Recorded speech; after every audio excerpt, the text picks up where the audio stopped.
तो इस तरह के जो केसेस हैं वो बहुत ज़्यादा बढ़ गए हैं, जहाँ पे हस्बैंड वाइफ हम अ, आम तौर पे देखते हैं कि भाई सिर्फ न्यूली न्यूली मैरिड कपल नहीं, बट अफेयर वाले केसेस या अफेयर जो मैरिज में बदल गया और फिर मर्डर हो गया या कुछ सालों बाद या कुछ दिनों बाद, इस तरह के कितने ज़्यादा केसेस बढ़ रहे हैं, और आपका क्या एक पर्सपेक्टिव है कि क्यों हो रहा है ये देखिए, ज़्यादा? सबसे पहले तो कोई मर्डर हो, लूट हो या डकैती हो, हुँ, एक तो मुझे मतलब मैं ईश्वर से प्रार्थना करता हूँ कि ना हो।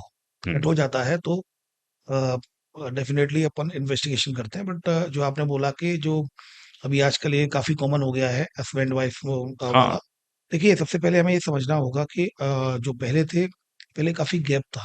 हुँ, अगर हम देखेंगे कि मेल और फीमेल में जो जो गैप था, जो जेंडर बायसनेस थी, और कहीं न कहीं फीमेल्स एजुकेशन के लिए उनको प्रमोट किया गया, और कदम से कदम मिलाकर उन्होंने अपना खुद का एक कहीं न कहीं कहते हैं ना कि जो इक्विलिटरियन सोसाइटी होती है, हुँ, हुँ, कि अब इस अपनी इंडियन सोसाइटी में सामान्यतः हम उस स्थिति में आ चुके हैं, लगभग आने की स्थिति में है कि मेल फीमेल एक जैसे हैं। हुँ, अभी भी कुछ एरिया ऐसे हैं, कुछ रिमोट एरिया ऐसे हैं कि वहाँ पर अगर बच्ची होती है तो राजस्थान हो या फिर उधर की तरफ जो एरिया जो है, हुँ, कहीं न कहीं उस इंटीरियर में। हाँ, इंटीरियर में अभी भी कहीं न कहीं उसको लेकर भी कुछ ना कुछ वल्नरेबिलिटी है। लेकिन आप देखें, जैसे-जैसे महिलाओं ने विकास किया और एजुकेशन सिस्टम में आए, फिर वर्किंग में आए, अपने पैरों पे खड़ी हुई, उन्होंने खुद का अपना एक अस्तित्व बनाया कहीं न कहीं, और अब कहीं न कहीं वो पुरुष के बिल्कुल बराबर खड़े हो गए हैं। बिल्कुल, बिल्कुल। मैरिज एक ऐसा इंस्टीट्यूशन है जिसमें कहीं न कहीं एक एक व्यक्ति को एडजस्ट करना होता है। अगर आप देखेंगे हाँ, पुराने बिल्कुल। समय में,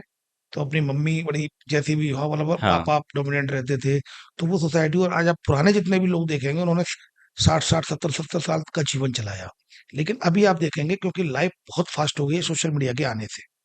सोशल मीडिया के आने से आपको सोचने समझने का मौका ही नहीं मिलता है, तब तक दूसरी घटना हो जाती है। तब तक दूसरी रील आ जाएगी। जिस तरह रील्स आ रही हैं उँगली पे, उसी तरह हमारे इवेंट्स, एक्सपेक्टेशन भी बहुत जल्दी बढ़ रही है। चेन ऑफ इवेंट्स हैं। हाँ, तो उस तरह हमारे जीवन में भी तेज़ी से घटनाएँ होती हैं। तो सर्टेनली ये कहीं न कहीं एक वजह है, प्लस फीमेल्स आपके बराबर आकर खड़ी हो गई हैं, वुमेन्स शायद आपसे भी आगे कहीं निकल गई हैं, और मेल की अभी भी टेंडेंसी कहीं न कहीं वही है। मुझे डोमिनेट करना। हाँ, डोमिनेट करना है हुँ, तो। और रिलेशंस कोई भी दोनों एडजस्टमेंट से चलता है। मैरिज एक ऐसा बराबर। इंस्टीट्यूशन है जिसमें एडजस्टमेंट होता है।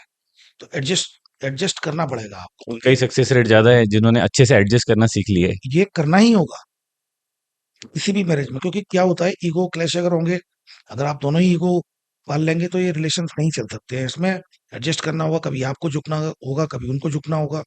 और क्योंकि अब एक दूसरे का रेस्पेक्ट करना होगा। वो समय चला गया जो मेल की टेंडेंसी थी, पुरुष प्रधान समाज होता था, हुँ, और वो फीमेल्स को ये खाना बनाओ, ये करो, ये कपड़े प्रेस क्यों नहीं है। This is not like that. Hmm, अब आपको एक एडजस्टमेंट कॉर्डियल रिलेशन बना के इस रिलेशन को चलाना होगा। और आज वही लोग सक्सेस हैं जिनके हस्बैंड वाइफ में अगर ईगो आ गया, तो वो रिलेशन आगे नहीं चलेगा। अगर एडजस्टमेंट करना नहीं आया, वो रिलेशन आगे नहीं चलेगा।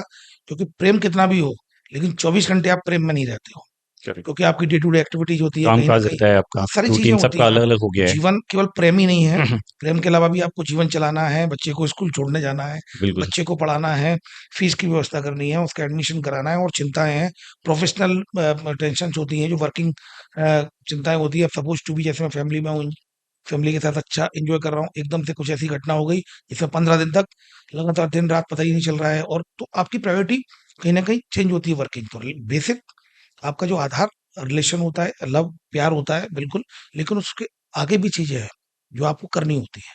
तो बिल्कुल। कहीं न कहीं टेंडेंसी जो है, ईगो अगर किसी भी रिलेशन में होगा, तो वो रिलेशन लंबे समय तक नहीं चलेगा। और मेल्स को भी कहीं न कहीं इस टेंडेंसी से बाहर आना पड़ेगा कि जो पुरुष प्रधान होता है, कि male is dominant character in the family, no.